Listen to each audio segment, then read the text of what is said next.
time to make a start. If you can ask your auto mute, please. Obviously, then if you're speaking, or if you want to ask a question, then just unmute yourself, put your hand up, or whatever. Right, evening all. Thanks for turning up again. There might be a few new Zoomers on tonight. Just quickly tell you the format. Usually lasts about an hour and a half. Might go over a bit, like we did last week. The following day, I then upload it and I put it on the YouTube post if you miss anything or see anything again. But everything I do during the week, gardening wise, I put on the Zoom, and then I have different speakers coming in. I think we've got 3 today. But on their subject, what they like doing gardening, anything. I mean, last week we had Nigel doing his gladdies, and it could be anything to do with gardening. But it's just helping everybody out. There's always something you can pick up. Right, let's kick off then. Hello, Mick, you alright? Evening, Jerry. I thought you was in the sun. Yeah, just got back in. Good timing. Right, our first picture on the front. That's what Paul gets greeted with when he goes and feeds his chickens in the morning. That's what it looks like him. Right, always from our Zoom last week. Julie put someone on a Zoomer, as you can see here. I just finished watching this week's Zoom Sesh, and I saw Colin had purchased some lilies from Arts Nursery. I can highly recommend this company. I've attached some photos of my lilies I purchased from Arts Nursery last year, and this is the result. Feel free to show these in the next Zoom Sesh. So let's go through the photos. And there's some corkers on here to say she had them last year.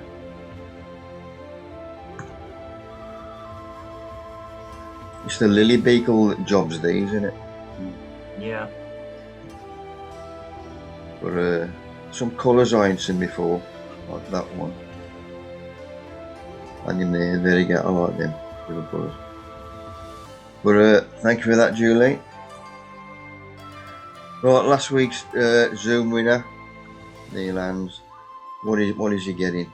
He's getting some builder's damp course. What's that for his Blanche Leaks, I reckon? He's a good lad. You'll ask him first. And I was going to say a couple of Zoomers are away. This is Jerry. This was yesterday. He's in the sun. He's now back home in the wind and rain. Bloody cold. 35 degrees centigrade over there and 5 degrees down here now.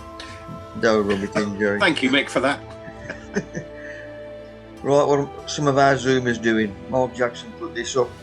So he's blowing his trumpet all over the place. And there's Scott. He's advertising one of his dues coming up. So we have some... Right, for the hound, besides normal grub, when I come for a walk, take her for a walk, first thing he has is a pig's ear normally. And it's a toss-up between these as well. Loofers, I'm called. That's them, but I loves them. And these cheese bones, loves them and all. That'll keep her quiet for an hour and a half. And there's an 8 and a loofah. Bless her cotton socks. Right, this is dried goat muck. When we have this delivered, you have to get it quick because we only get it. It's usually one drop off a year. Obviously, during the year, she has chicken muck and goat muck. And once a pile gets too big, they have to get rid of it. So it does one day or a day and a half, usually, just going from a house or backyard with a trailer up to our allotment site and just dropping off. But there's loads of the stuff. But it doesn't last long because it's good stuff. So all I do is bag it up, and this has been bagged up now about 8 months. This is the last bag I've got of it. As you can see, it is nicely dried off, big lumps, meaning I want to get it small as I can get it. So it's going to go through the shredder So I can break it up by hand into smallish lumps, and it goes through there. But that's what it comes out like. Perfect. That'll do me. Right, me willow. This is my first thing I've got for me raised bed. So I've took the chap out the pot, as you can see. Right, I've put a label in. This is the middle of the raised bed. So the house is up this end. So this will be right at the back. So that's the pot is come out of. Obviously, same level. So I've took the pot out. I'm going to put a mycorrhizal under his Harris. Give him a nice little pick me up, as we've done there. Put the chap out. This is like a coir matting on the top. Just say most of it is on. This is what most of the nurseries now are using. But he's got a nice root structure, nice and solid, meaning he ain't going to collapse when you pick him up. So I'm going to bung him in and firm him in upright. Right, top dressing. This has dropped down again with the compaction of the rain. If you remember, I filled him in last week. So I'm just going to top dress with a bit more. And that is some decent wood chip, small lumps. Plus another bag of spent mushroom compost and worm cast. And then the last one, which I always end up top dressing, my homemade compost. So I'll take the little flap away on the front, tape it up, so I'll take that door off once the hound gets out of the way. Still got my babbies in there, but this is going on top of there. Not so many worms as I'd like. There's more pot worms, but we'll come on to that later on. Right, I've took a good dollop out, as you can see there, and I say a bit more and this lot will collapse, but I've got enough just to top dress that one raised bed. As you can see there, there's 5 good dollops in. Spread them out. I give that a good watering, because when I did put it on, there was no rain forecast for a couple of hours, and I want them worms to stay in there and do my digging for me. I then cover it, obviously keeping the warmth and moisture in, and then because of the wind I have to lay that down as well. It's took from the top bedroom window. Obviously, of course, the will are very good. That's my first bit in. I saw this on YouTube, and I thought about this stuff hanging over. I thought, looked into that, and it was a creeping Jenny. It's just edging for but I don't know. I'm still umming and ahhing whether to use something like that, whether the bed is too big. Nigel, yes mate. It spreads like wildfire, mate. Does it? Yeah. It's just creeping Jenny, yeah. Yeah, it really takes over. About something like a saxifrage or something like that. Sorry? Something like saxifrage. Oh, take a photo for next week, Nigel. Okay. Good man. Or if anybody else has got anything. I know there's loads of lobelia, stuff like that, trainee lobelia. The colliers look nice, don't they? Vibrant. Yeah. You can get some sweet peas, Mick. Oh. That'll go in hanging baskets. Snoopy, I think it is. Yeah, there's a couple of varieties of sweet peas that are dwarf that will go in hanging baskets or in troughs like that. Oh. Tried in sweet peas, I grew them 1 year. That's nice. Right, our Ben was still and so he likes to get his jerk chicken. Because we're still growing, me and Ben have 4 each. Hetony has 3.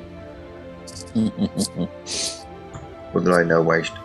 Our first speaker tonight, Andy Wright, he's a good lad. If you remember, I jobbed him last week because he showed a tour of his background, what you haven't seen in there. Andy, all yours, mate. All right there, right. I wanted a conservatory for quite a while, and I finally got one. I've got a few orchids, and I wanted the orchids to go in it.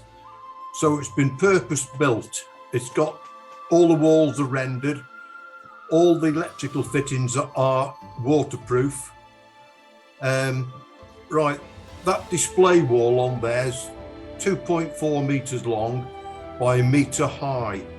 I had a few more orchids on that. Right, there's a hazel branch on there with some orchids on as well. They're wired to moss on the branch.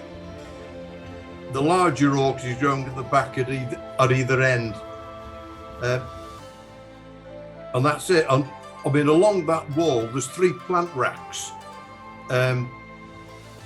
Basically 90 centimeters long by 108 high and 30 centimeters wide. They're a 3-tier rack. You'll notice on that board I've got, well, there's 20 air plants there from the bromeliad family, which covers over 600 species currently known. Right, next slide, Mick, please. That's just a few of my Phalaenopsis there, the moth orchid. This under the bench, a little bit more shade. Okay, next slide, Mick. That's a bit more of the display, gives you an idea of some of the air plants. Okay, Mick, next slide. I've got a collection of carnivorous plants. It helps keep the insects down. This is a sundew plant. They trap the insects with the sticky dew on the end of the leaves. Okay, next plant, Mick. Next slide. You all know that one, don't you? Venus flytrap. I've got a couple of different types of them.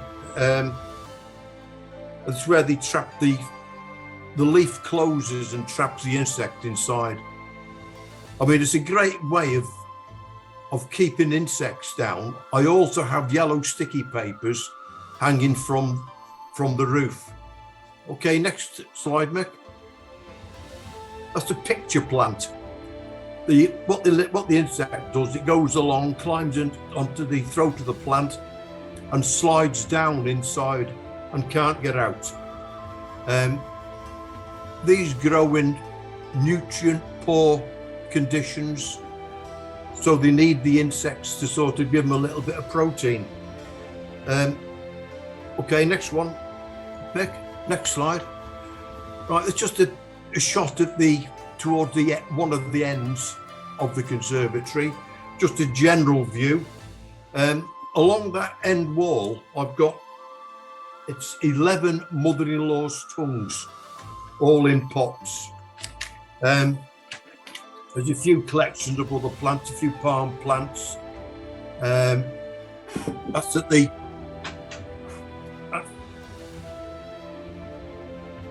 sit there at the back on that rack at the back on the right. There's a begonia, one of the cane type. Okay, next slide, Mick. That's on the other side. That's the right hand side of it. You can just about make out a water butt there. There's 4 100-litre water butts getting the rain from outside. There's 2 at the other end of the fish tanks there. Each one's got an air stone in, and they're all connected via the bottom tap.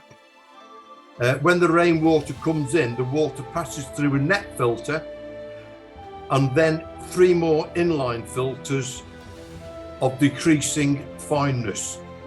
So all the rainwater that I use inside is filtered at least 4 times. This is to supply water to the fish tanks. There's a fogger in there as well for the orchids. Okay, next slide, Mick.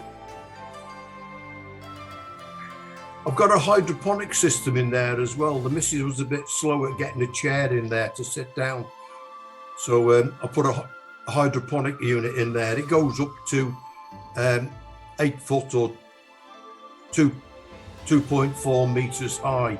The stand does.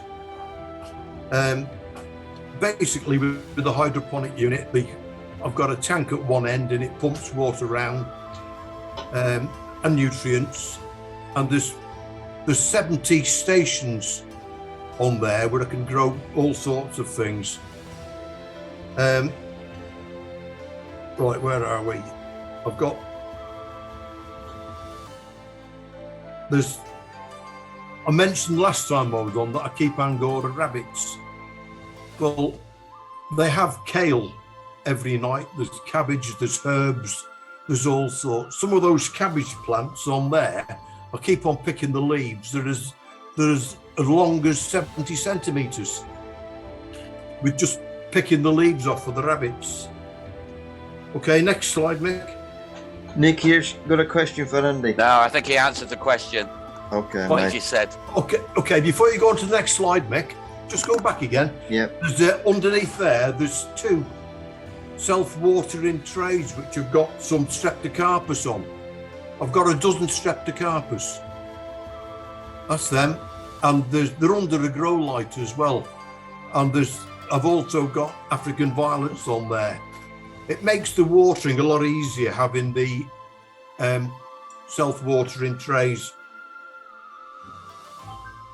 Okay, next slide, Mick.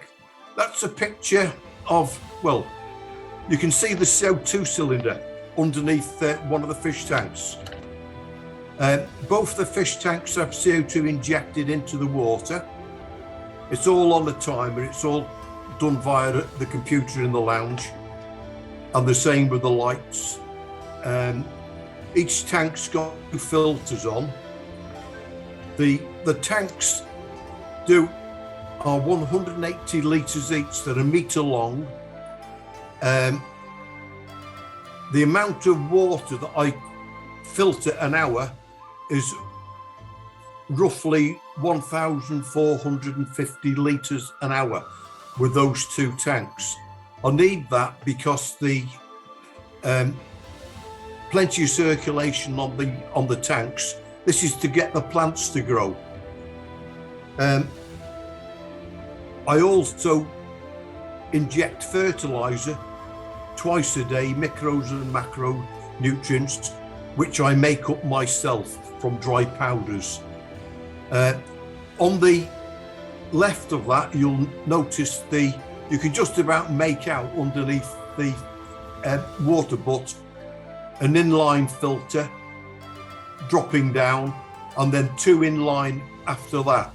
And then just behind the steps is the tap where all the filtered water comes off.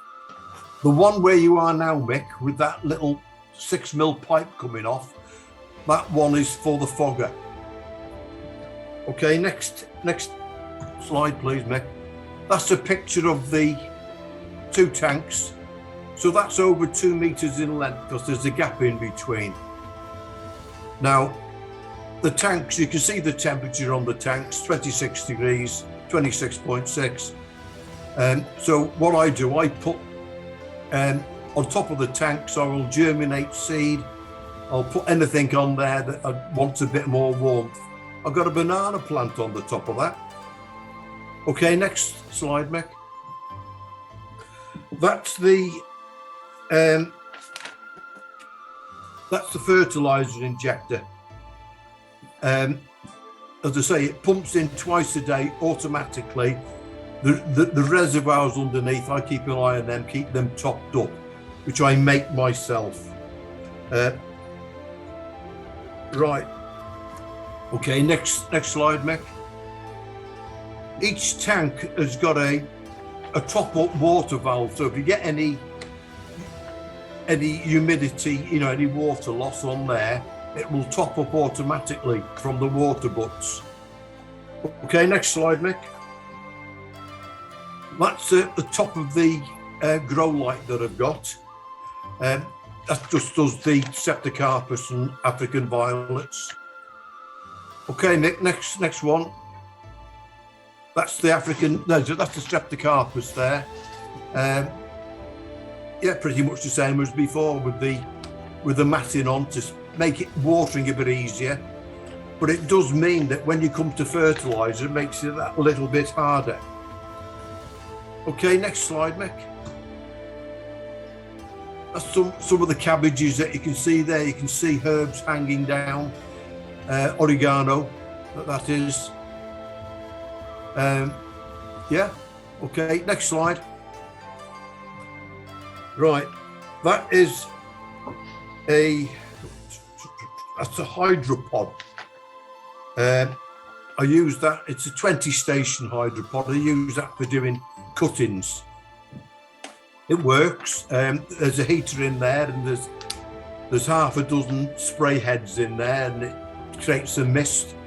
So they're always moist. The root, you know, the stems are always moist. You don't get rotting off the same.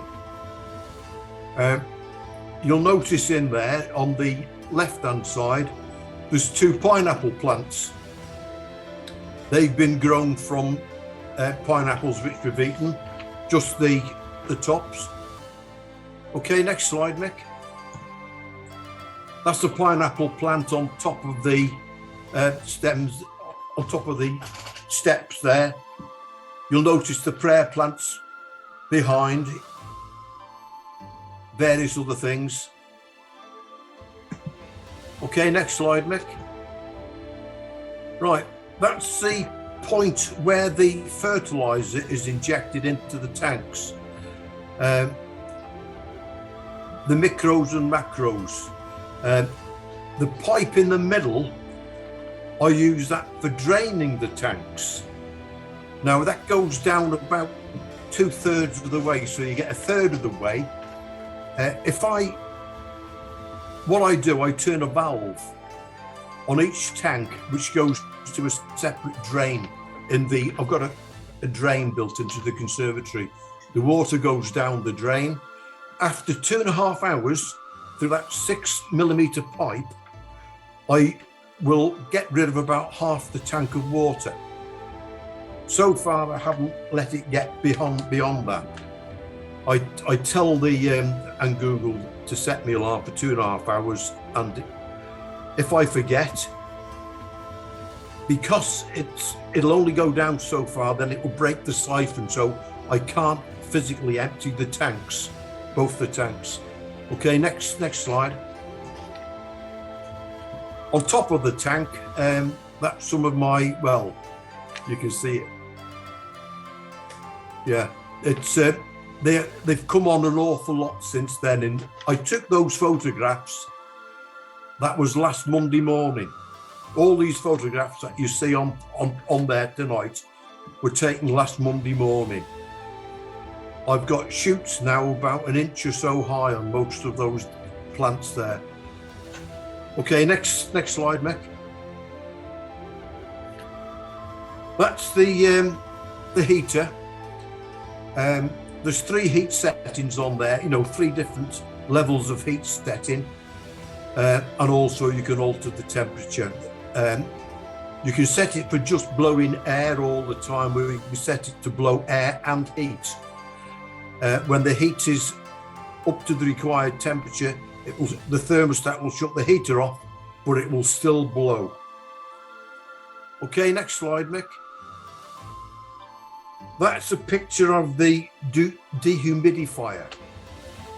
All what that does, it works on a timer, and that is run via a hydrostat. If I was using tap water, you'd get lime that would calcify up. Okay, next one. Next slide. That's one of the control panels there, and there's the 2 plugs in the centre that are being used. One works the dehumidifier, and the other one works the grow light. Okay, next slide, Mick. That's the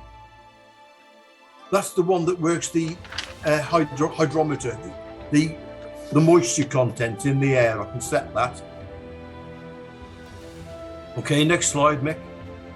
And that is let me just see what it says on the box. It says on the box That's a twilight undetector. So the grow lights come on, they're on for 16 hours a day.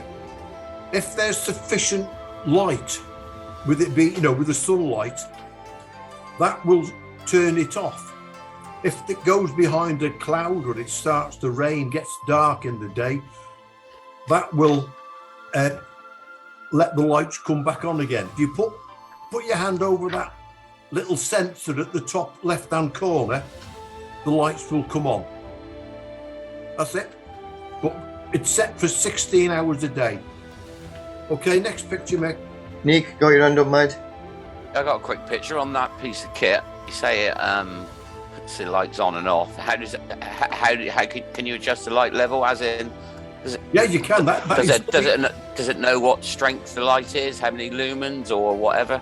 Well, what there is, you take the cover off, and there's an adjuster which you will either screw in or screw out, and that will alter if it comes on earlier. You can adjust it so that it stays on all the time, but you don't need that, not when there's plenty of natural light. They don't cost much, those.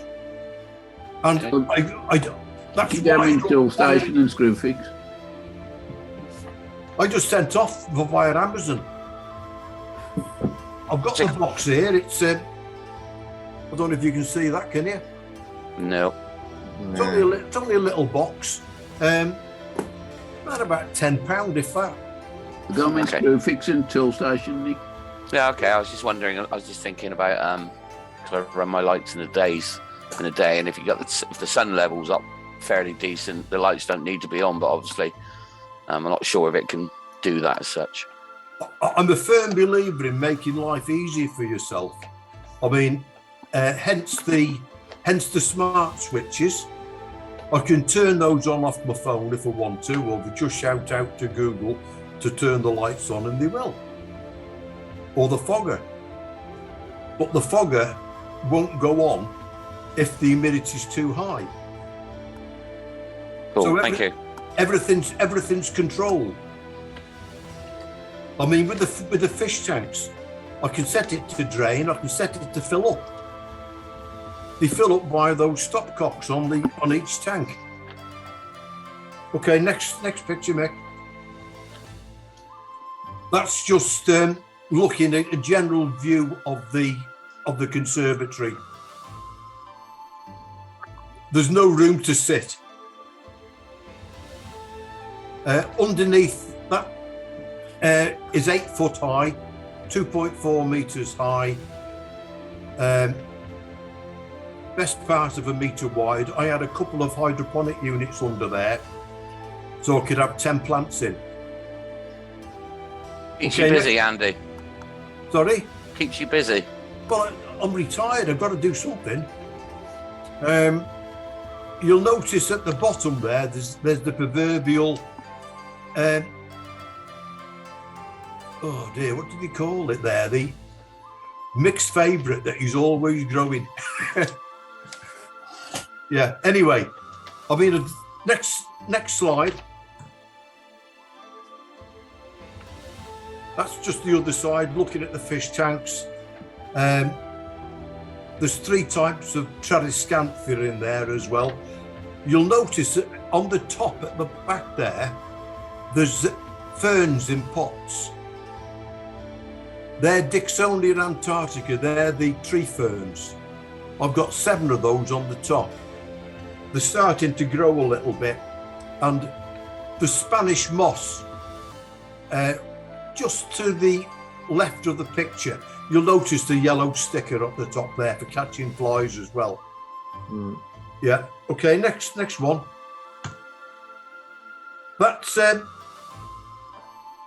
is actually a lime flower plant. That's a lime plant flower. Okay, next one. I've got citrus. That's the lemons that I grow as well. Okay, next slide, Mick. And that's little oranges. Next slide, Mick. And it should be a close-up of one of the little oranges. I mean, the limes, there's orange. You can eat those lemons, but you wouldn't want to eat the little oranges. And you can eat the lime as well. Okay, next one, Mick. That's the little orange that I got there. That's some of the Spanish moss, the tillies, as a lot of them call it. They're roughly a metre long. Basically from Mexico, South America, that sort of place. You see this. You see the Dixonia Antarctica in the pots on the top of the fish tank. Okay, next slide. Is that like an air plant then? That box? It is an air plant, yeah. Oh, A tilly. nice. Okay, next one. That's the mother-in-law. She actually died. It's about 5 years ago now, and when she died, she had a plant stand. That's the plant stand, and it was only going to be chucked out, so I had it, and I had all her plants to save them going to the tip. And she's actually got 4 children. Oh, she had 4 children. She still has 4 children, and each one of her children, I gave cuttings, 3 different cuttings from plants that she had to remember her by. So those, the spider plants, they came from the mother-in-law originally. Yeah. Okay, next one. That's some of my coleus. I've got probably a dozen or more coleus. Could even be a lot more than that. Okay, next plant, Mick. Yeah. That's just the general view again. The Tarascanthia trailing down in the front there. You can see the reservoir for the hydroponic unit.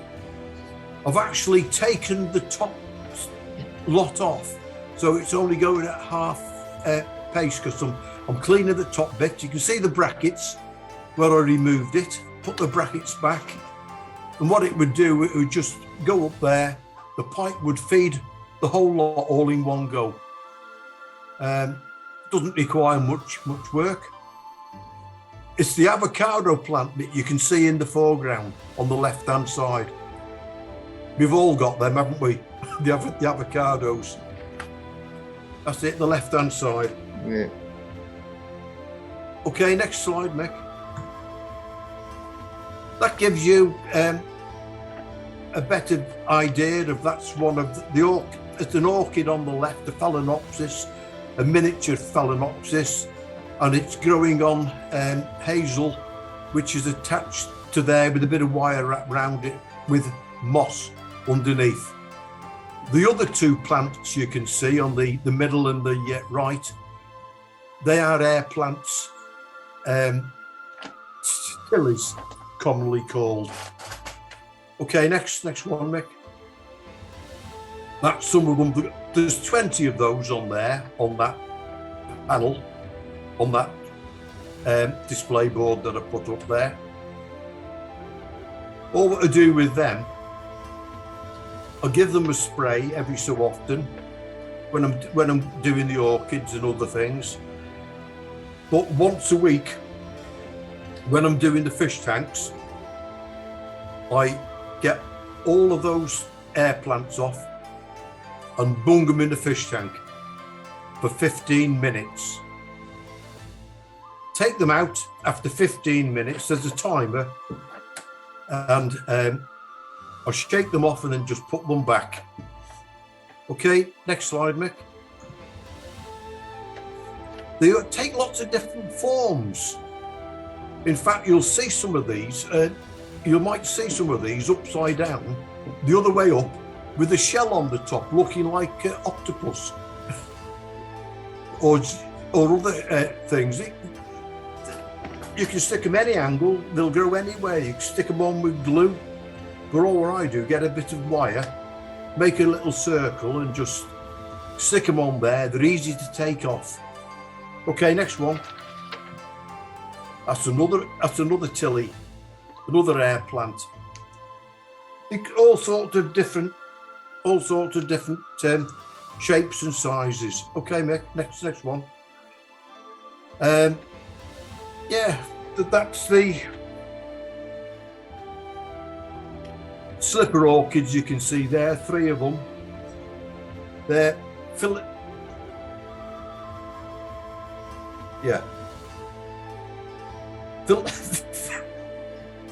Pathlopediums they are.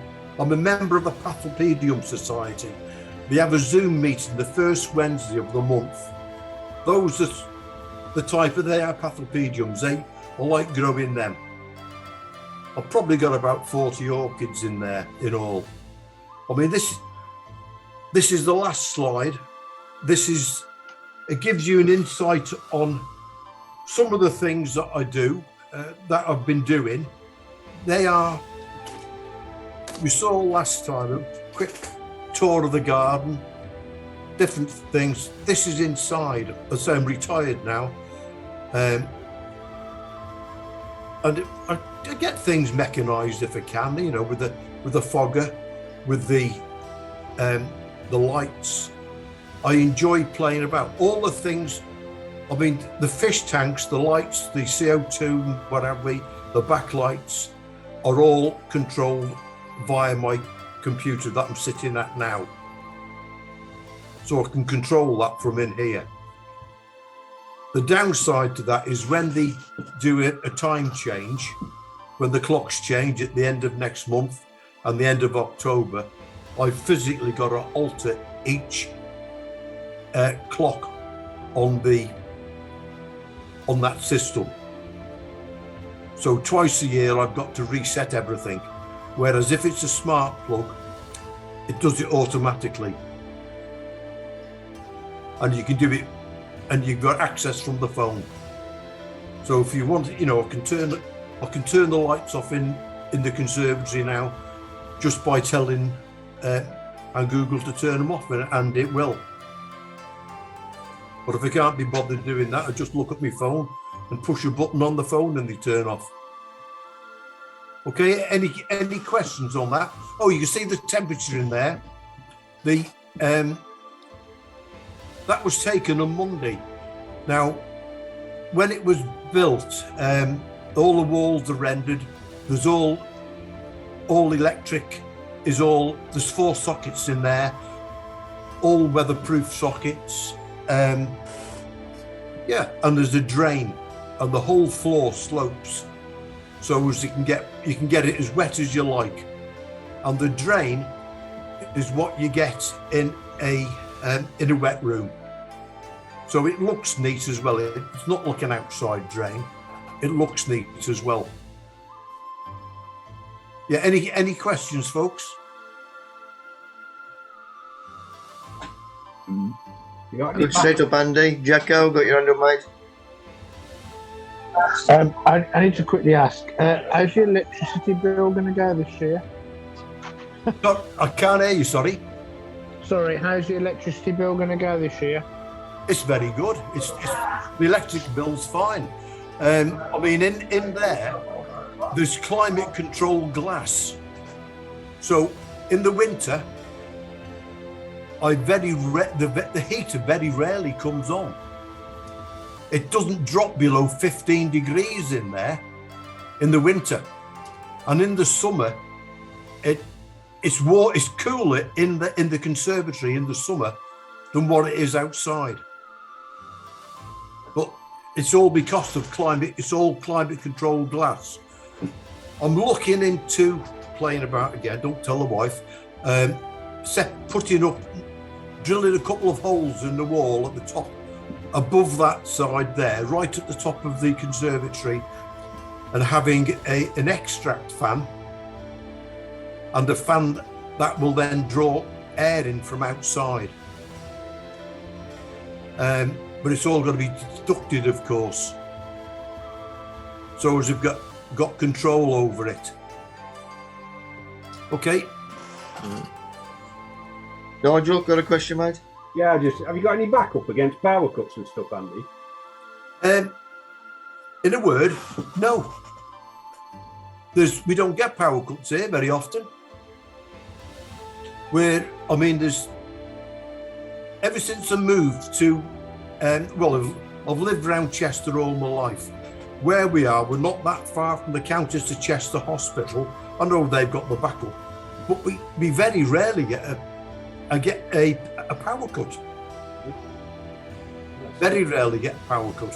I suppose it's nice to have the confidence, isn't it, to know that, so to speak. You know. That's good, thanks. I particularly like those orchids that you can see there. The slipper, all them now. I've got a few Phalaenopsis, the Moth Orchid. I mean, you think about them, the Moth Orchids, the Phalaenopsis, somewhere like Singapore, they grow in the tops of trees, and so they get dappled shade. 2 o'clock in the afternoon, the heavens open, and down comes the rain. They don't stand in water. The roots wrap around the branch of the tree that they're on. It gets any moisture as it runs down the trunk, and the roots on those, the aerial roots, are like blotting paper. When they want watering, they're grey. When they've been watered, they're green. So it's easy to tell. You'll never get a Phalaenopsis in the wild standing in water. It'll die. If you get water in the crown of the plant it'll get crown rot and it will die. In the wild, they grow upside down to what we have. What we do, we want to show them off. So we plant them upright so that we can see the flowers and the plant. In the wild, they grow hanging down. So there's no way that you can get water in the crown of the plant. Think about how they grow in the wild. Have you got any cymbidiums, Andy?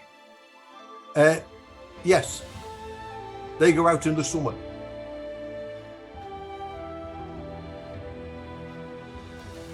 There's all sorts of got in there, but as I say, I belong to the Cheshire and North Wales Orchid Society. They have their meet on the 3rd Friday of the month. They had a meet this Friday just gone. We all met up in person, and there's some real keen orchid growers there. But as I say, the water buckets have got air stones in, and it's water which goes to the fish tanks, water which goes to the fogger, water which goes to watering the plants. We've got a friend that grows orchids. She can't use rainwater. She lives at Llandudno, because as the winds blow in, it blows the salt onto the roof off from the sea. The sea spray gets blown onto the roof and it gets washed down into the water buckets, and as you know, salt will kill the plants. So she can't use salt water.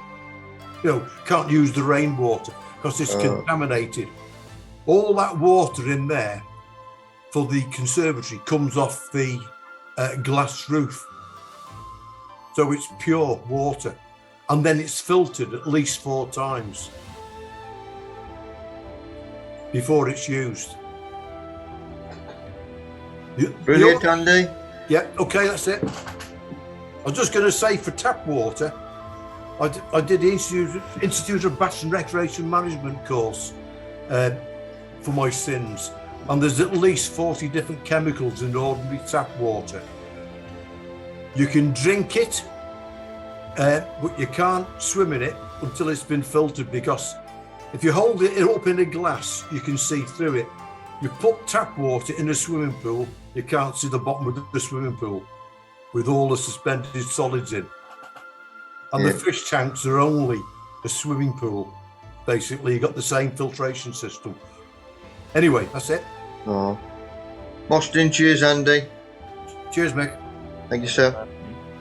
Good man. Right, I nicked this one off the internet.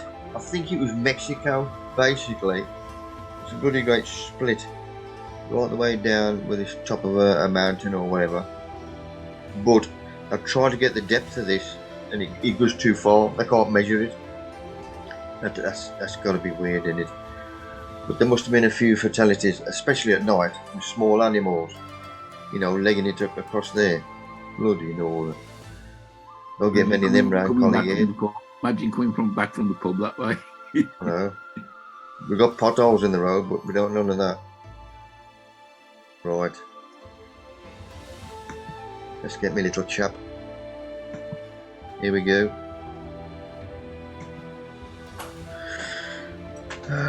Pen. Scott, no. Oh, Nigel.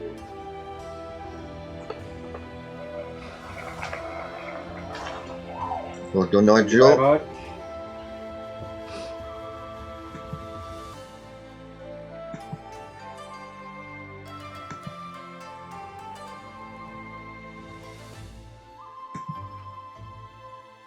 Get rid of that. Right, exhibition shallots in the greenhouse. Cold into the greenhouse. These lot are doing alright. There's always a couple of latents, as you can see. He's just coming through there, but he is still nice and solid. Exactly the same as that one. That one don't look very good because he ain't very good. He's soft. So he went straight in the bin. In fact, all of it. Nigel, yes mate. What temperature is she cold into the greenhouse at? Never checked it. I'll put me Max and me. in next week. Test him out. So I think we're down to 1 again tonight. Do you cover any of them with fleece? What's in the unheated part? Sorry? Do you cover any of those with fleece? What's in the unheated section? No, just left open. Because I got the glass. There's no bubble wrap on it and anything like that. So when the sun is out, then they get the warmth from that. But now it's right. So this is the heated end. So there's my propagator with the lid off. That is still switched on. Obviously I got my heater underneath the bench. So onions in there. And my water or my feed, what I use, that is nice and warm because it's on the propagator as well. Right, trialling with my compost against the clover onions. The clover's winning that one. Nice. Well, it's got a bit more roots than what I have. But tops are still on par. So for doing the same. Just putting these into larger cups. Right, getting compost out of my bin. There's potworms. You can see the little chaps on here. Potworms are good. You get them in compost when you get them in soil, but they do exactly the same as normal worms. But if you get too many of them, it's like anything. Anything's good in moderation. If you get too much of something, then obviously it's going to affect what you're doing. So to get rid of them, looking up, it's usually when the compost is too moist. Meaning, because I've been doing trying to catch up ready for the growing season, I use raised bed mainly. I've neglected my compost, so just to help him out, I'm putting more shredded paper in, just to dry it out a bit more. Right, back to my onions. I've got 6 onions in pots. Stegosaurus. He needs persuading to come over, so I'll just put a ring on him, and that is keeping him now upright. Just asking him to go upright because I want a nice shaped onion at the end of the day. No wind, no rain, so these are put outside on my bench, what I call my bench. That's a waste height, and I just water them out there. I'll probably give over 10 minutes, give these 4 good soakings until it does come out at the bottom. Then I know the lot has been watered, and then back in the propagator they go. Them lot there was me eating leeks. they would normally be in here as well, the cold in the greenhouse. It's the first time ever I've left them in there in a bit of heat because I've got room at the moment. But next week I've got to start potting on, so they will come out where they're normally supposed to be anyway, or usually are. Right, compost. I've got to sort this out again. Don't forget, I've still got my hole when I took out my worms from the bottom. 3 bits of carpet, which you can see there, which I've lifted off. When I lifted the first carpet off, these are all the worms I've collected in my little plastic drinking cup in between the layers of the carpets. So I've got them off first. I've now got my hand fork and just shoveled away until it started collapsing, meaning I fill that void again at the bottom of my bin. I'll then level that off, put my worms back in. Carpets go on top, big one first obviously, and then the smaller one. But these 2 top carpets are dry, so a quick watering on the top of them too, because I want a bit of moisture between those carpets and get some more worms for next week. Right, that's me door on at the end. It's what I take off early morning, whether it's blowing or whatever, turn the heating off if the sun is out, and this is left off all day and then put on again tonight, except today because it was blowing a hoolie all day from when I took the dog walk this morning. Got away with that, but that now it was put back on 10:30 this morning. Ever since then it's been crap, so I just left it like it. Right, I went round to my mates during the week. He does canal fishing, and he's got his own wormery. So I thought, let's go and have a look at his setup. And he lives in his parents' house. When they died, he and his brother Arthur Ackers, and he's still living there now, but it is a proper old house.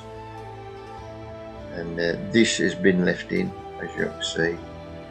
But they used to higher and lower because it was over the fire with the washing on, and that's one of the things he's left in because he's a bit of a handyman. And something else, when he went in, this was covered with lino, and he didn't even know the floor was there, and he got the lino up, and it is perfect, beautiful, all in pristine condition. And the glass as well on the door and on the top and on the outside door as well, how they used to be years ago. And this is something he pointed out. He says, have a look on the side of that brickwork, what's up there? Couldn't see nothing, and then he pointed it out. There's one there, there's another 2 there. Used to have a lot of brickworks around my house years ago. Basically that is half the size of his hand because he's put it up against it. And basically these are children's hands, meaning when they made the bricks they was lifting them and stacking them or whatever, and he's left the prints on there. I mean, these bricks have been there bloody moons, and they ain't wore them off, nothing. Strange, it's a close-up. Jacko, mate. Yeah, just a quickie. My house is exactly the same. Mine's 1908 terraced house. It's exactly the same. All the original features. Yeah. Flooring and everything. And it is, I mean, I won't replace it at all, you know, it's going to stay there. So, yeah, it's absolutely marvellous. So, yeah. Good man. Cheers, Jacko. Right, this is his back garden. He's got a back garden and a half a hole. And this is one of his little wormeries. So it's nicely enclosed. Obviously this lid lifts off. And he's got a polystyrene, probably about half inch, three-quarter inch on top of that. Keep the frost off. Then he's got his cardboard. You can see the little babbies already. But lifting the cardboard off, I mean he just throws the stuff in. Look at them. But these are the ones he wants, the young ones, for this fishing. That's lifting the other side of the cardboard off. This is another one a bit further up. A bit of carpet on the top there as a lid. Plus the proper lid, which is there obviously. And this is another one, top left of the garden. This one, it's got the same plastic on. Obviously, it's clear in the sense sun will shine through, but there's no holes in it, meaning the wind ain't going to go through. You've got polystyrene on the top of that. Bits of cardboard, which is just thrown in, and underneath there as well. There's clumps on them, just working away at all the scraps he puts in. And that was his last one, top of the garden. Just a little small one again, exactly the same on top, polystyrene. But they work well for him. I thought, give me an idea. Of course, he's got his raised beds, which his old man used to have. His orchard was at the top there. And his greenhouse is on top of an air raid shelter. This was built with a house, obviously still bloody there, so he's utilised it and put the greenhouse on top. And he's still go down there, and he's going to do something with that now. Now he's got a bit of time on his hands. But he's got steps up to the greenhouse. Because it's lifted, he's surrounded by trees, but it's surprising how much sunlight gets on there, especially in the summer months, obviously. But it's just perfect, nicely elevated. And he's used the top of it as well, using space. Mick, has he got that bolted down? Yeah. Good job with the wind. Yeah, I can see there, look. Yeah. And that Needs to. He's got metal brackets all the way around. Yeah, they must have had that before. Cracking at it.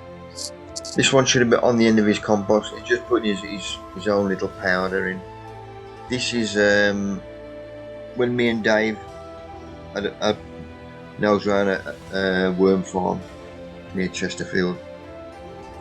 Dave was using layers chicken pellets, and this is what he's using here. Obviously in powder form, he's powdering them, and he uses powdered eggshells as well. Great feed for the worms. He's just putting that on. Right, our second speaker tonight, Nick Brake from Chard in Somerset. Evening. Hope you can understand me. Cheers, Nick, mate. Can you hear me okay? Yeah. Yeah. So, come back, Mick. So just a few random pictures, some of the giant veg I grow, and then some random pictures of last year's grow, and then a few pictures of this year's grow. So just wanted to show you sort of what I'm growing this year. A few different varieties than you'll see now, but also some of the land that I grow on. So the cucumber there, that was off a seed from Graham Barrett. Wasn't no world record, but I was chuffed with it. It's sort of the end of season, and then I harvested the worms out of that. The worms, the seeds. Next one, Mick. A sort of kohlrabi growing. This was halfway through the season, so I can't remember what it ended up at. I didn't do no shows last year, but it was fairly good. Next one, Mick. That's a beetroot I lifted, so I didn't weigh it, but I estimated it at around 40-45 pound. No world record, but a bit later on I'll show you how I grew it. And the next one, Mick. And there's a cabbage. Again, I grew 4 fairly big cabbage, and these ended up in with the pigs, which they really enjoyed. But so, although no shows, I carried on growing. Sunflower head. This was pretty big. I was pretty pleased with this. I managed to save a few seeds, but as a lot of mistakes, I left it out, and the birds got most of them. But that was stood at about 14-15 foot high, but the head actually just leant over because it was just so big. Next one, Mick. So beetroot. So I start the beetroot off in a tube, cut down the middle, taped up, and then filled with just normal compost. Next one, Mick.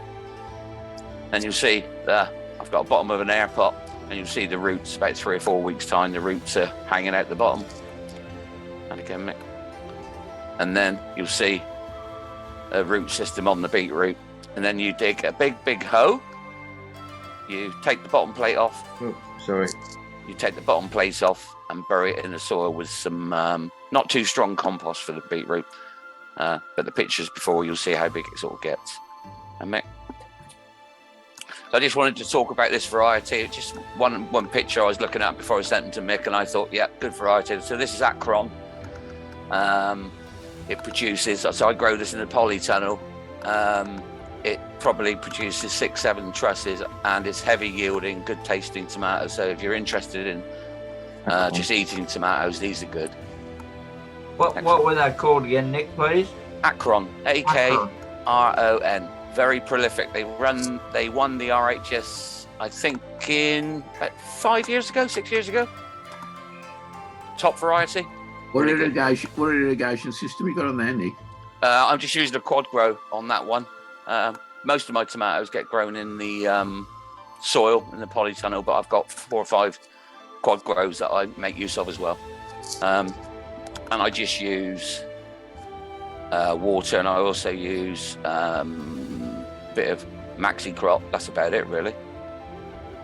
How do you find the crop in those quad rows? Because I've got 4 of them. How do I find them crop? Yeah. Yeah, they grow. They crop really well. Soil. Yeah, just fill them up with standard compost. Feed with maxi crop halfway through when they sort of get to the top. There's enough nitrogen and in the soil, and then feed a bit later on. Yeah, they crop really well. They work really well. I've been using them for about probably 7, 8, probably 10 years actually. How high do they grow in yours? Depends how high you put the canes up. I mean, tomatoes keep going and going. I normally pinch them out at about 7 trusses.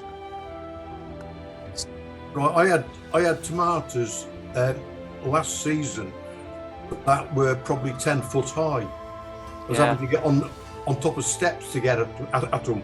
It depends how long you want the season to go, doesn't it? It depends how many tomatoes you got. I mean, last year in the polytunnel, I grew a lot for selling as well. So I probably grew about 70 plants. Probably got about half a ton of tomatoes last year. But I'm cutting back this year. More giant stuff this year. Okay, Mick. Oh, you got a question, mate? Be random. Yeah, all I want to know is what's a quad grow? A quad grow, you can buy them. There's several companies that do. It's basically capillary automatic watering. If you go to Greenhouse Sensations, basically it's a reservoir of water with a capillary mat that pushes through the bottom of a pot. You fill the pot up with soil. You wrap the capillary mat around the root ball. Just water the soil for about a week, 10 days. Don't touch the reservoir, and then fill the reservoir up with water. All right, is it like the aquapot system then, is it? Or... Yeah, similar. Yeah, similar. okay. Yeah. All right, cheers. No worries. These are some leeks I grew last year. Took them to the show in Birmingham, so I'm not really a leek man, but I grew them. These are Pendle improved. Nick, Black Country. Black Country, not boom. Black Country, okay, yeah, Colligate, all the rest of it. Yeah, so these were just grown for a bit of fun, really, but I was pleased with them. They did well. Next one, just a picture with one of the greenhouses I've got on my land. So melons and cucumbers. I was just looking and I thought, yeah, just goes to show. This is growing head height. What variety are them, Nick? Cucumbers? They are, I'll have to let you know, they're an F1 variety, just a mini F1. I can't remember. I got them off Premier Seeds. Mini Munch? Might have been mini. I don't think they were mini munch. I can let you know the variety. I'll have a look. Cheers, about the melon. The melons were, again, I grew 3 different types of melons last year. I grew a lot. I wouldn't grow them again. I think they're a lot of work for little reward. When I say little reward, they taste fantastic. But I grew, I think, about 7 or 8 melon plants up on nets in the polytunnel as well. But I don't think I'll grow them again. Although they did very well. How many fruits did you get off them altogether? I stuck to 3 fruit per plant. Okay. Yeah. Do you have to self-pollinate then? Yeah, all self-pollinating, don't touch them. Yeah. Yeah, I mean, a lot of people grow them along the ground, but I have got ground space, but not enough to do that. In fact, I tried growing them a couple of years ago on the ground. They failed miserably. Then Konza cucumbers. Sorry? Konza cucumbers. Well, this variety, Yeah. I don't know. I can't remember. I'll let you know. I know what Just- I know the seed. I'll send a message to you. All right. Cheers, Nick. No worries. Next one, Nick. Again, you can see the melons, and I believe it or not, that's my underpants. An old pair of underpants I used to hang them in, because you do find when they get a bit heavy, they do drop to the ground. But yeah, I mean, those cucumbers and melons in that greenhouse. It's an old, it's a really nice greenhouse. It's a wooden frame, stone, something. It's, you know, it's like 15 grand's worth of greenhouse, and I don't know why. Everything in there just grows brilliant, unbelievable. It's probably out of the Polytunnel and all the other greenhouses I got, this one just grows really well. Again, mate. Had you got out of them before you put your melon in?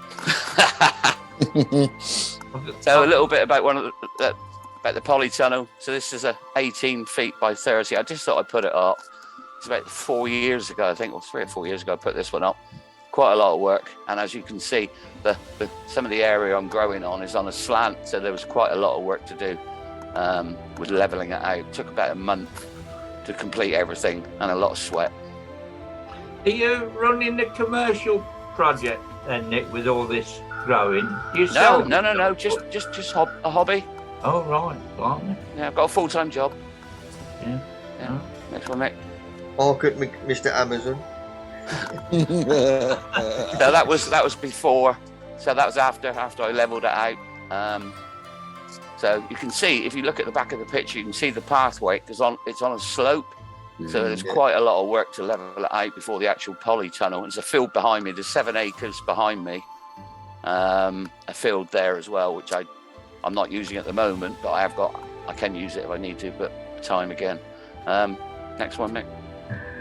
And there's so I've membraned it and put some beds in.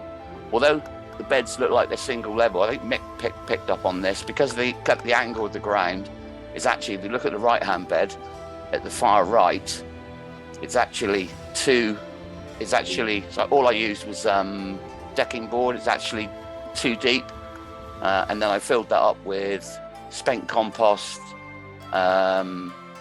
topsoil, whatever I could rob and borrow. I filled up, and then I top dressed it with horse manure. This is on the original build. How'd you get on for ventilation in that, Nick? It's all right once you've got the doors open. I mean it's hot. It depends what you're growing in there. I wouldn't grow my onions in there, although I have grown onions in there. There's too much heat. But the back doors, the front doors, leave them open. It gets hot, but in the summer the plants actually love it. I mean, it gets 50 degrees in there, but the plant, you know, if you're growing melons, cucumbers, I grow leeks in there, tomatoes, all the sun-loving crops, beetroot, whatever you grow, peppers, chilies, just it loves it. I'll get loads of chilies in there. Double doors both ends? Yes. Next one, mate. And then that's looking a bit further down on the plot, so it's completely different now. This was so when I took this land on, it was none of these beds were in. It was completely bare. It was completely just full of weeds and everything. So it was all completely bare mud. The bottom 3 compost bins, I should have got some more pictures. Completely different now. There's a roof on it, frame. So it's nice and dry, nice for the rats. And I made these beds up, put the wood down, which I got free from a project I was working on. So some nice beds there. Looking at the top view. And the next one, Mick. And then there's a picture of sort of last year, early mid-spring. As you can see, hanging baskets with tomatoes. Got 3 or 4 plants in each one. Probably picked a couple of strawberries. Yeah, so I took all the runners from the previous year, put them into little pots, left them out over winter, and put them into the hanging baskets. I think I got about 40 hanging baskets, and then various other stuff growing. And you can see the chair in the corner where I chill out on my rest time. Next one, mate. And then the top, I've got an orchard at the top. That probably goes another. You can't see the top end, but the top end, I should have took a picture. I've got like a summer house up there, trampoline and other bits and pieces. So I've got some eating apples, cooking apples, a crab apple there, which is good for pollination. But yeah, I haven't touched the apple trees in 4 years. Just don't touch them. Just leave them. Everybody said trim them all back, but just leave them, and they seem to be happy going along on their own. Again. And so that's a side view. You see from the bottom, I've got a fruit cage in there, and that's where I'm going to put. I talked about having quails. I've gone off the idea. I'm going to put some chickens in there next month. Some laying ready chickens. And to the left-hand side is the greenhouse. But there's some other beds up in the right-hand corner. There's some beds there, and further beds then on the left. It's so this land, I rent the land. I've got electric, running water. It's a friend of mine. His father owns it, and his son. And it's just by coincidence I landed on my feet. Really, a quick story. I'll tell you really quickly. Went there for an MOT, talking to his dad. And he said, I said, how's the gardening going? Because he used to go out. He said, I can't do it anymore. He said, I'm getting too old for it. So he took me up there. And like I said, as you're looking at it now, it was just flat mud, nothing, full of weeds. And I said to him, I said, God, I'll tell you what, I said, I wouldn't mind sticking a polytunnel up here. And he said, carry on. And that's what I got. So really lucky in the middle of nowhere. Got a field there that I can grow on as well. What's the area, total area, Nick? Do you know? About a third of an acre. It looks massive, yeah. Very it's about a third of an acre. It takes quite a lot looking after, but I enjoy it. Yeah. You got no neighbours, Nick? No, nothing, no. That's great, man. Yeah, in the middle of nowhere. Yeah. It's secure. It's about a 3-minute drive from where I live. Right. That's even better still. Nick, what you've got to do if you have chickens in there, you have to make sure that no bird poop can get into the chickens. It's got to be covered. Say that again, Andy. The top's got to be covered, and maybe part of the sides. Yeah. It's a government regulation for bird flu. Okay, fine. That's cool. Thank you. Next one. There's some pot leeks I grew in the Polytunnel. You know, people say it gets too hot in there, but they did pretty well. These are Yorkshire Giants. Only grown for a bit of fun. Didn't show them, but just left. You know, a lot of people go on about growing leeks. Pot leeks are hard work and all that, but I left them to their own devices. I did nothing. I know they're probably not show fit because of the button, but I just left them to their own devices, watered them, and they grew like that. And they were in temperatures 40, 50 degrees through the summer. They look healthy. Yeah. Next one. Yeah, nothing wrong with them. So there's I should have put this one earlier really. So when I laid the beds down, I put a load of horse muck in and laid it with just membrane, and you can, when I lifted it through the winter, this is sort of worm activity. So it's nice soil. Next one. So moving on then, this is the home grow. Up in the top left, I've just got some onion sets going that I'll put up into the land, but this is at home. So I mixed up, this is this year now, this was over the weekend on Friday. I mixed up 500 litres of soil with various bits and pieces into 50-litre air pots, ready to pot the onions on. So they've been growing now since middle of October. Left them overnight with the heater running, which heater's running anyway, but just to temper the soil up, did it on purpose so the hose don't cave in, ready for the pot on. Next one, Nick. That's a 11-litre pot. That's the sort of roots you're looking at. That's filled the 11 litres and that's ready to pot on now. Next one, Nick. There's a top end view of it. So the roots have trained all the way down the bottom. The reason how I get the roots like this is quite simple. People say, oh, you've always got to water from the bottom. Well, you do, but not always. So what people tend to do, they water from the bottom and you get a massive root sitting at the bottom of the plant because the top of the plant is still dry. So what I tend to do is work on the 4 to 6 week rule. So I water 4 weeks from at the bottom to send the roots right the way down, and then I will stop watering from the bottom and and water to the top. So if you look at the roots at the top of the pot, Mick, with your mouse, the roots have actually come back up and filled the pot. Yeah. You know, that's just stood there on its own. It's not going anywhere. Next one, Mick. So there's the pot hose ready to be potted on. That's got some mycorrhizal. So we talk about using mycorrhizal fungi. I've got no science behind this, but I read so many people that use it every pot on I don't think it's necessary, so I don't tend to use it at all until the end pot on. I think that's more beneficial than using it through the seed, through the pot on process. Use it at the end, find the pot on. That's when you got the benefits of it. Next one, Mick. Right, potted on.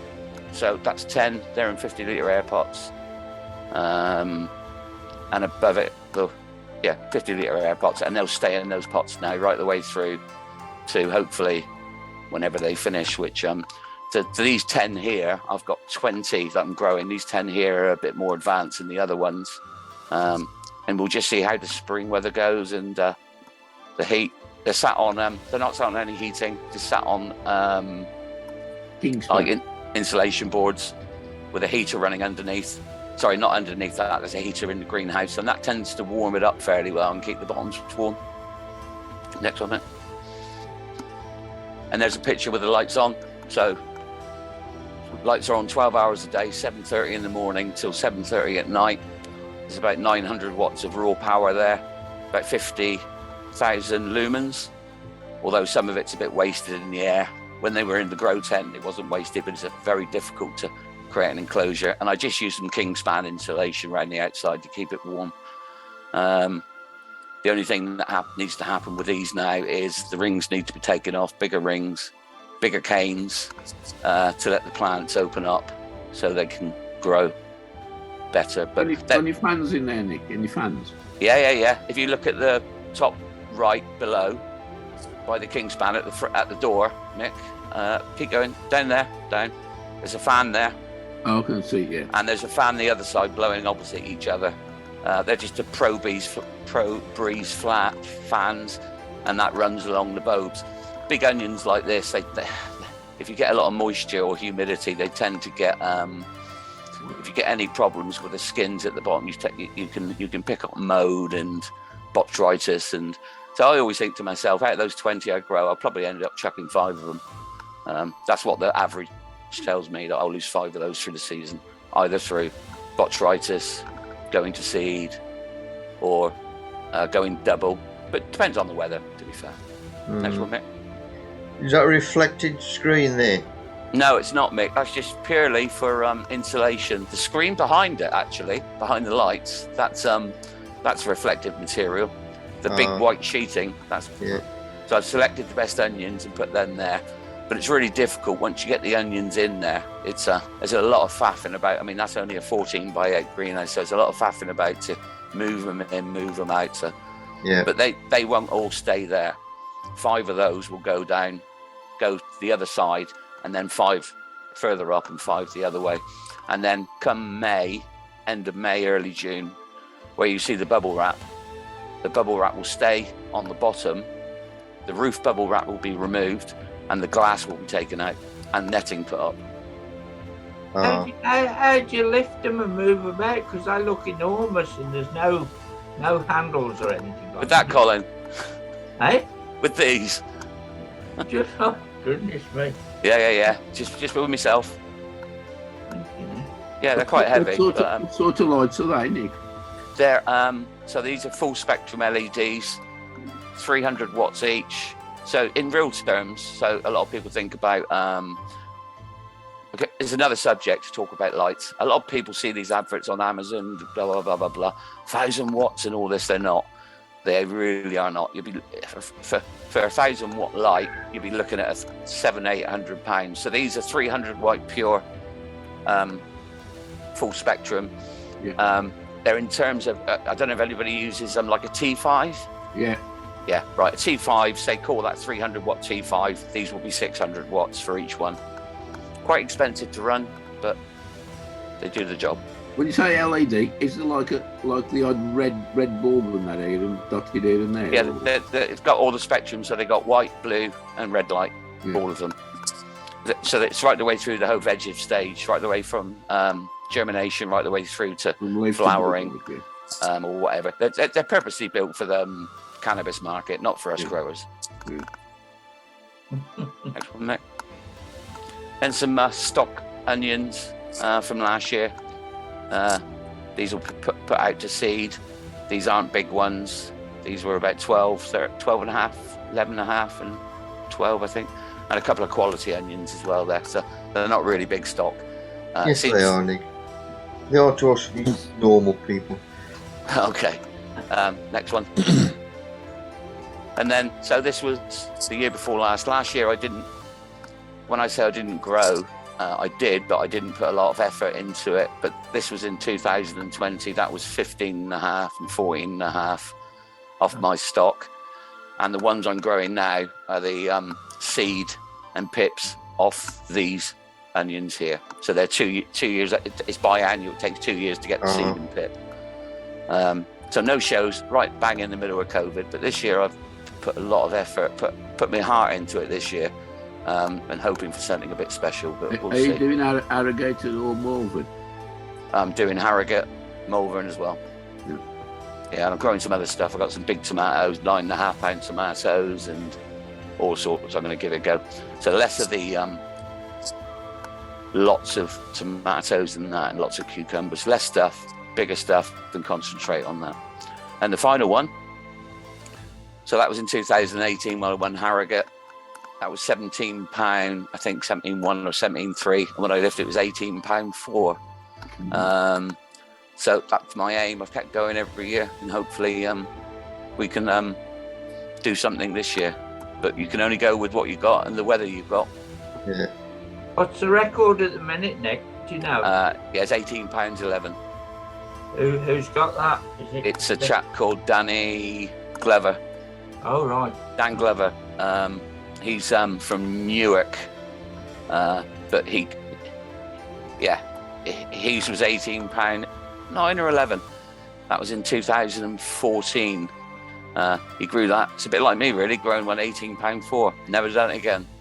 But no. All you can do is keep trying, can't you? Yeah. Yeah. Thank you for that. Interesting. Brilliant, Nick. Thank you.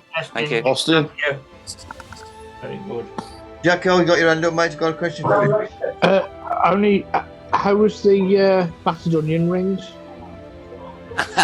No, they don't get eaten.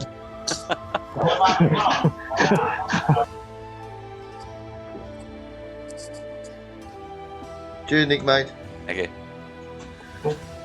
Oh, Mick down the allotment. This is Paul. This is your feeding your ducks last week. Luckily, we don't get no bad weather like that. I know. Don't want it. Right, we was on the trading shed Saturday, just locking up the gate to go back home, and somebody come in a wagon, pulled up, and it was this is Jeff Bradley, one of our chrysanthemum growers, and it was his son, just to tell us that he'd passed away early during that week. He started growing chrysanthemums moons ago. In fact, he started exhibiting at our show 40 years ago when the club started up. 90 years old, no illness, nothing. Just passed away peacefully in his sleep, which is the best way to go. He lost his wife last year. I should say that had a bit to it. But he will be missed at our show. Small print. Any other chrysanthemum growers now have a chance of winning something. 8 different classes on chrysanthemums on the schedule. But good grower, and he will be missed.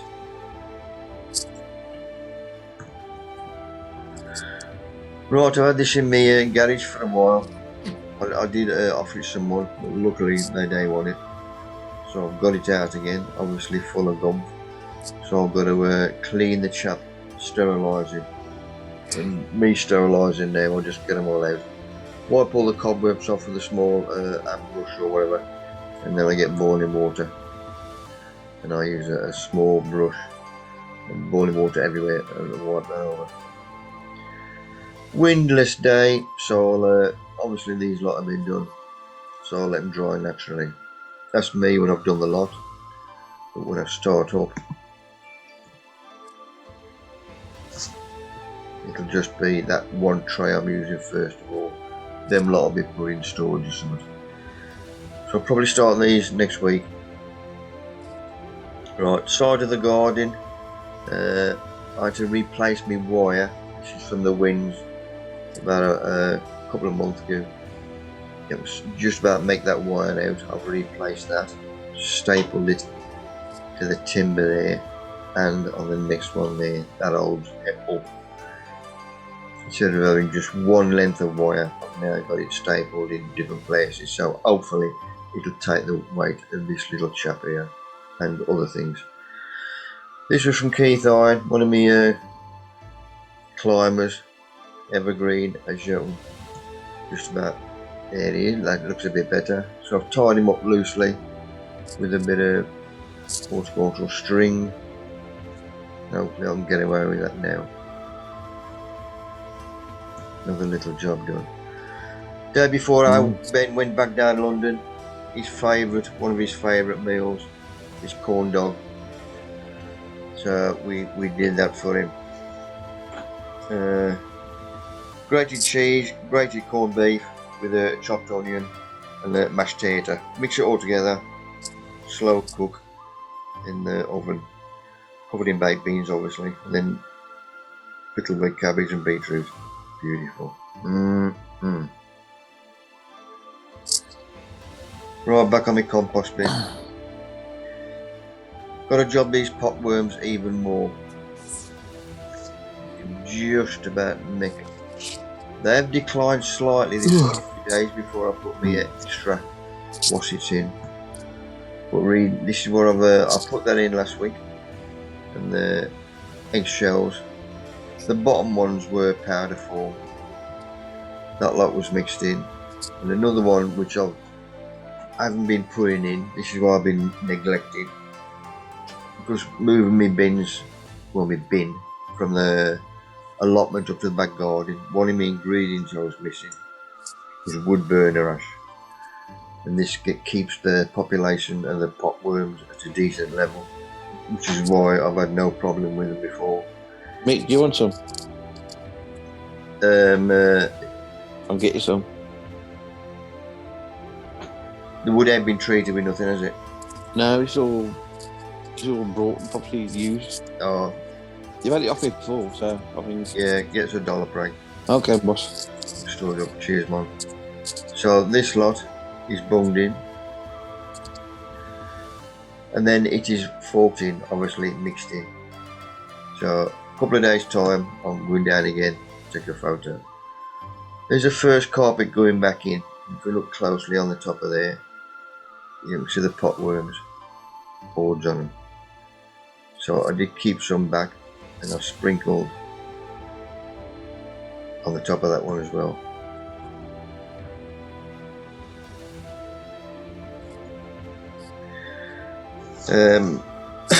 This was a talk.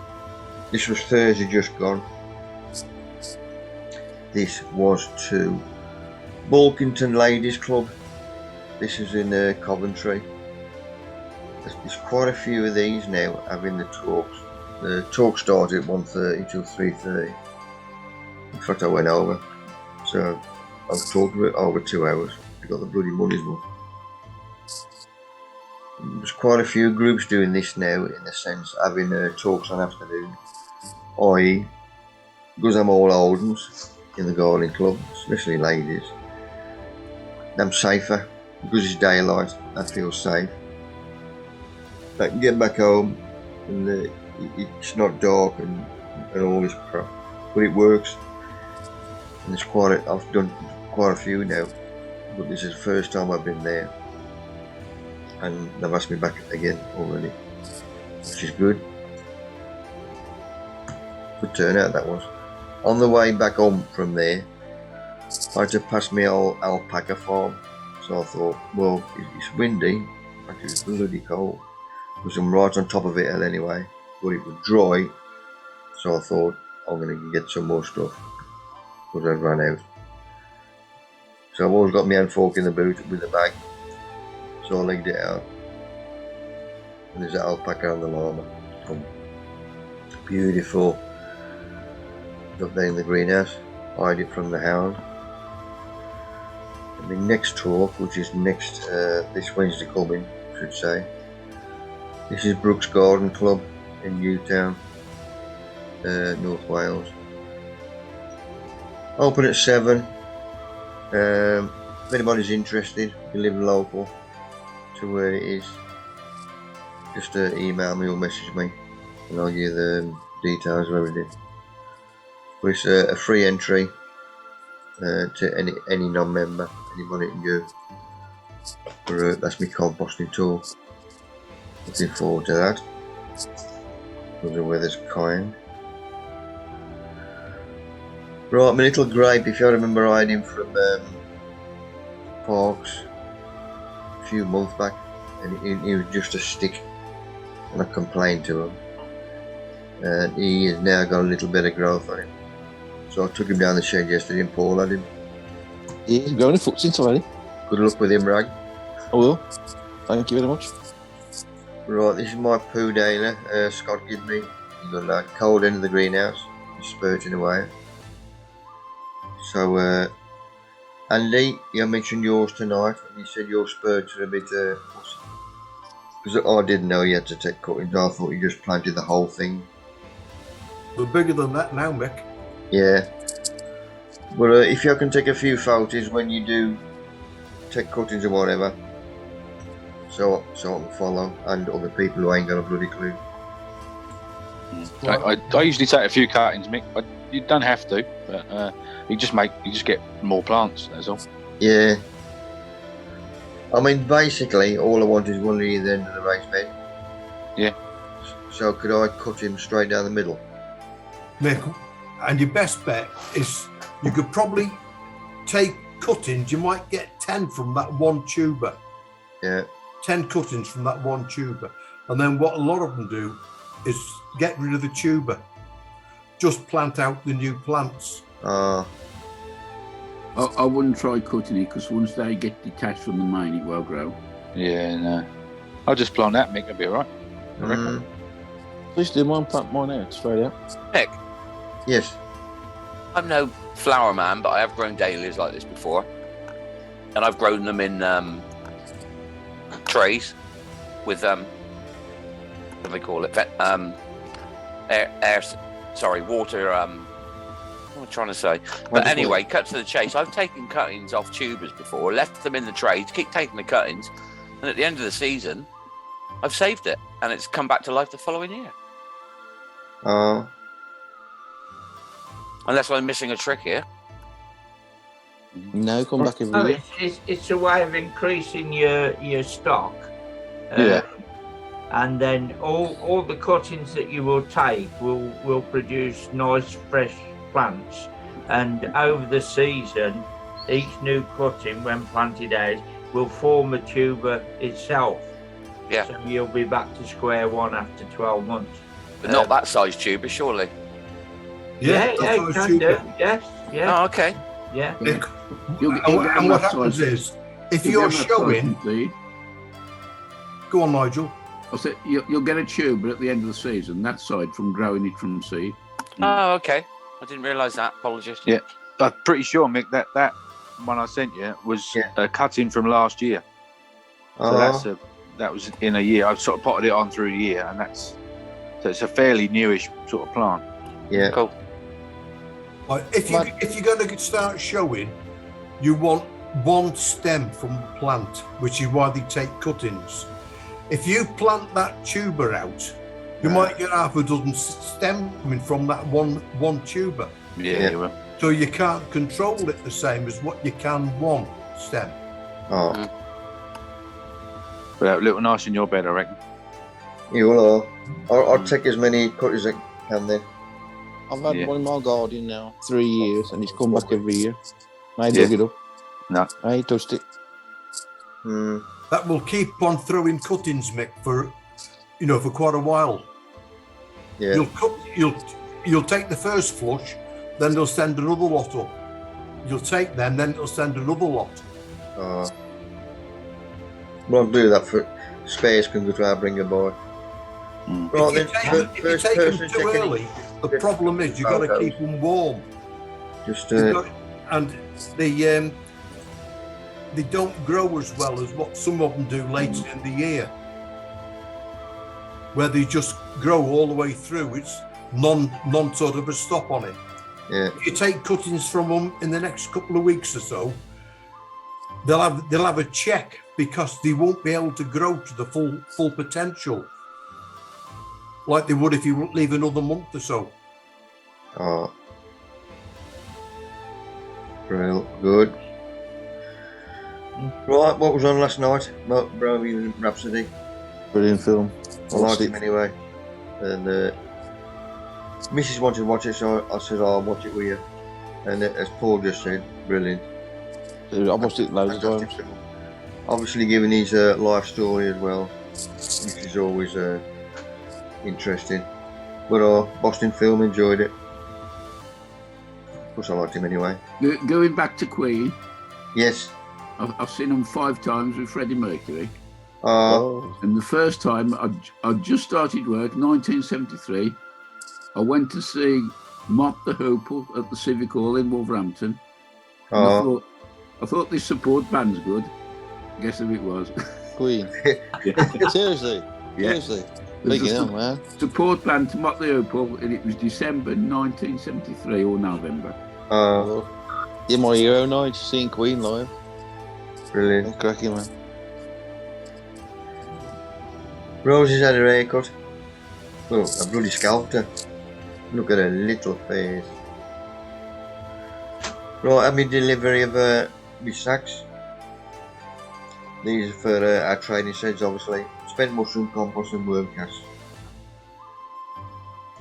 So yesterday, sheds being open, Mark, Laura and myself was bagging up. There's our new bags. The spent mushroom compost. 3 1-ton bags. Rock dust and worm cast. So we're just bagging up the spent mushroom compost. In fact, we did the lot. Emptied the bag, swept all the crap out because we got 2 big deliveries coming. Pallet of grow bags, 12 grow bags, and loads of fertilizers. All we're waiting for is the line. So well done troops yesterday, and luckily, because the wind's always coming from this road, the west, with the rain, we didn't get much rain because when them doors were open, we get bloody drenched. Little this morning, pet day. Look at these little chaps they got for the hound. He's already half eaten that bugger, or chewed him up. Normally we go to we go to a charity shop and we get the kids' toys. They're only 50 pence each. But I got her these, and that one there was a snuffle mat. This is where you put the little bits of food, dried food in between. You close that up a bit, and it keeps them occupied for moons. And it did. See where we've poured it taut there, so it builds it up. We put some bibble, I'll call it. 4 bits in there, and a good bloody loop looking for it. Look at that. And after an hour, we're bloody fast asleep on a new mat. And there's a baby fast asleep on him. Some we start getting from middle now. We used to get the cobs, 2 days worth. Well, we still get them because we're going to have beef burgers tomorrow. But I'll get the white crusty bread, slice it up and just bung it straight in the freezer like that. And just take 2 out a day, and Mrs. likes a brown. Look at them two. And that's it, people. Hope you have enjoyed that lot. Any new ones? If you have enjoyed it. Like to see you next week. And if anybody's got any photos ready for next week, put a write-up. I'm a bit short. Any new ones that are on, anything like that. If you like growing a certain thing, just take 3 or 4 photos of what you got going, or what, even if them last year's photos. And you can either put your name on or just send me the photos and a write-up, and I'll talk through if you want to know what your name mentioned or whatever. Thank you, Mac. Cheers, Mick. Cheers, Mick. Take care, everybody. See you all next week. Good night. See you next week. Bye. See you all. See ya. Cheers. Bye-bye. Ta-ra. See you next week. Ta-ra.